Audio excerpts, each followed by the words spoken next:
હવારમાં માર ભાઈએ 20 રૂપિયા આલ્યા તો મને આકળી પડે તો દુકાન બાજુ ડોઝો હટ ભરાય એના માટે લઈ લીધા આપણે બિસ્કિટ. હવારમાં સાકર એટલે નક્કી જોખમ આવવાનું વિચાર કરીને હુકાઈ જો એના પેલા ઝાપટી લેવા જા પછીનું પછી જોયું જાહે. જોયું તો શું જાહે પણ જોયા જેવું થઈ ગયું. માર ભાઈએ એમ કીધું છે કે દિવાળી આવે છે એટલે બધા વાહન ધોવાના છે. વાહન ઉતારીને ફટાફટ આવા દો ને તમને ધોઈ નાખ્યું. વાહન બધા ઉતારી દીધા ને ઘોડાની સવારી કરીને નીકળી પડ્યો રણ મેદાનમાં. શું કહો સરપંચ સાહેબ મજા તો છે પણ બટી તમારા આજે 10 રૂપિયા જ વસૂલ થયા છે, 10 રૂપિયા બાકી છે. આવો હિસાબ રાખો તો આપણે કરોડપતિ હોય. YouTube ની અંદર પણ તમે બધા ખૂબ પ્રેમ આલ્યો અને હજુ ચેનલ સબસ્ક્રાઇબ ના કરી હોય તો લિંક બાયો માં છે અને એમાંથી સબસ્ક્રાઇબ ના થાય તો YouTube માં જઈને સર્ચ કરો ઇતિયો વ્લોગર. બાકી સરપંચ સાહેબ ને વ્લોગ જોવા દો ને કે બીજું કોમ ભળાઈ દેહી.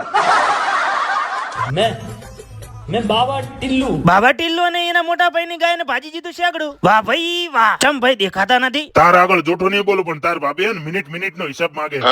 હા તે પણ તમે જ પેલા એવા હરક બદુડા થયા હતા. ડોક્ટર ની ગાડી આવી જતી કેમ કે ઓપરેશન કરીને કાઢવાનું હતું ગાય ને શેગડું. ઓપરેશન ની બધી તૈયારી થઈ જતી ને હું જતો રહ્યો સાઈડ માં. હાવ ઢીલા પોચા હૃદય નો મોણો છું બોલો.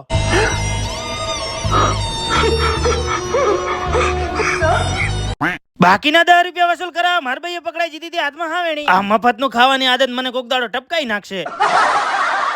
દરેક ઘરમાં એક મોણો એવો તો હોય જ છે કે જ્યાં કોઈ ના પોકે ત્યાં ઈ જ પોકે અને અમારા ઘરમાં ઈ મોણો હું.